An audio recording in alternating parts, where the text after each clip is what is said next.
Eu sou Rosa Maria Lisboa dos Santos Esposa, advogada no Estado de São Paulo, OAB 144.432.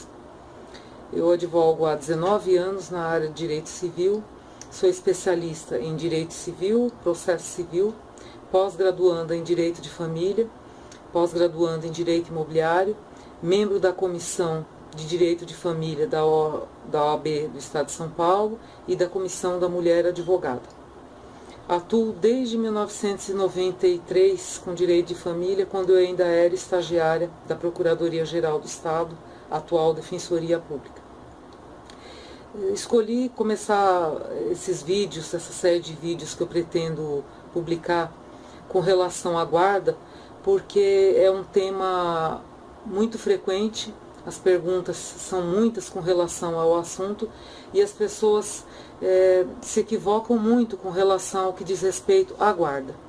Então eu vou de maneira muito simples tentar informá-los do que vocês deverão, do que todo mundo tem que saber a respeito de guarda para evitar riscos, para evitar aborrecimentos e sofrimento, né? Porque tudo que envolve guarda, tudo que envolve menor, geralmente no caso de uma separação é sofrido. Então, vamos começar falando do poder familiar. Os pais, pai e mãe, detêm com relação à criança, conforme a lei, direitos e deveres em grau de igualdade com relação aos filhos. Então, esse poder familiar, ele diz respeito à posse desses filhos e aos direitos com relação aos mesmos, onde, no caso de uma separação, mesmo que a mãe fique com o filho ou que o pai fique com o filho, esse poder familiar, ele continua existindo. Então, aquele que fica com a criança, ele detém o que a gente chama de guarda de fato, ou seja, aquela guarda onde no mundo real ela existe, porém, no papel ela não existe. Por quê? Porque um juiz do direito ainda não determinou de quem é a guarda daquela criança. Então as pessoas se equivocam no seguinte sentido: o casal se separa ou o namoro se acaba, aquele caso terminou, ficou um filho daquela relação, um vai embora, o outro ficou com a criança. Aquele que fica, ele acha que, em tese, ele tem que ficar despreocupado porque ele está com a guarda do filho e que, portanto, ele não vai ter nenhum problema. Então, só vai se perceber que existe algum problema para ser resolvido quando aquele que está com a criança resolve ir para o judiciário pedir alimentos. E nesse momento é quando chega para a gente esse tipo de situação e a gente pergunta: de quem é a guarda? E as pessoas dizem com a maior naturalidade: é minha, doutora, porque o meu ex foi embora e eu fiquei com os meus filhos. Então as pessoas confundem o fato de terem permanecido fisicamente com aquela criança, confundem isso com a guarda de direito, né? Então confunde-se a guarda física do menor com a guarda de direito, que perante o poder judiciário tem valor, mas não é um valor absoluto. Por quê? Porque não foi um juiz de direito que determinou de quem que é o filho. Então, explicando melhor. Pai e mãe têm os mesmos direitos com relação aos filhos durante o poder familiar. Então, o casal se separou. O que precisa ser feito? Aquele que ficou com os menores, ou com o menor, com o filho, tem que imediatamente procurar o judiciário para formalizar a questão da guarda da criança. Por quê? Formalizando a guarda da criança, o juiz vai determinar que um tem a guarda e que o outro, aquele que não tem a guarda, tem o direito de visitação. Por que isso é necessário? É necessário, primeiro, para disciplinar a vida da criança, para que ela não vire um joguete que um quer, o outro quer, e todo mundo acha que tem direito, e na verdade os dois têm os mesmos direitos, só que um acaba achando que tem mais direito do que o outro porque manteve a posse física daquela criança depois da separação. O juiz estabelecendo a guarda judicial da criança vai ser disciplinado que um tem a guarda judicial e que aquele que não tem a guarda judicial vai poder exercer o dia de visitas, que na maioria das vezes, quando a gente faz acordo, quando se requer isso judicialmente, pede-se para que a visitação do pai, que geralmente é quem fica sem a guarda, que se dê a cada 15 dias, dentro de determinadas horas.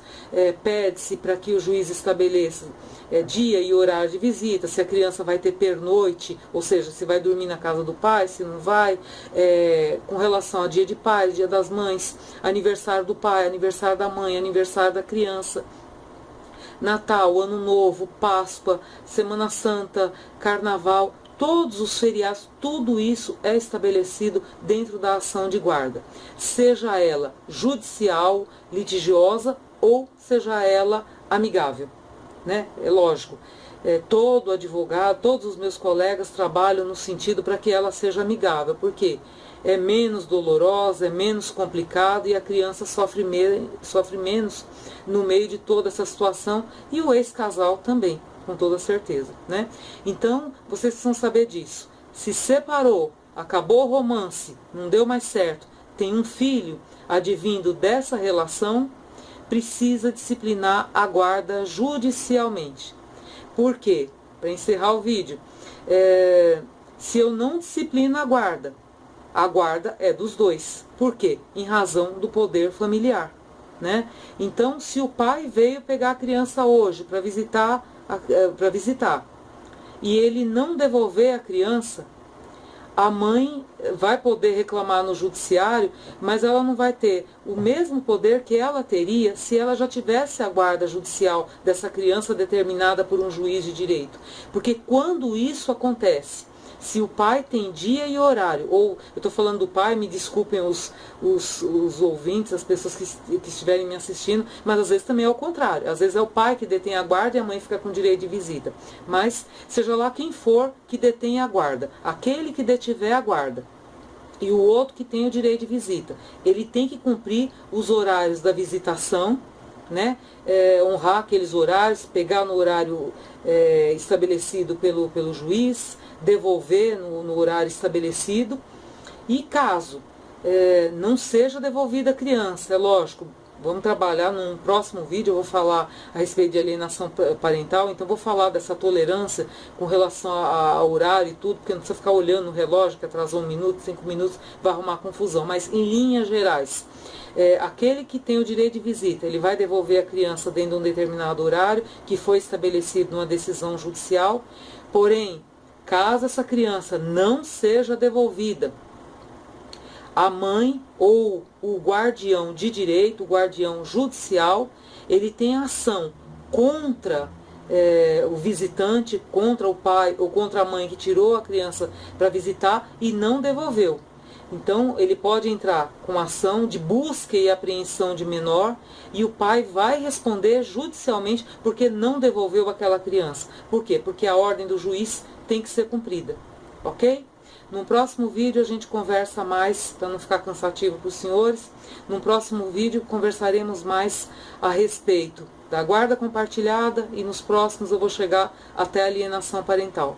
Foi um prazer estar com vocês. Me desculpe o nervosismo, é o primeiro vídeo de uma série que eu pretendo publicar. Espero que tenha sido útil para vocês. Até a próxima.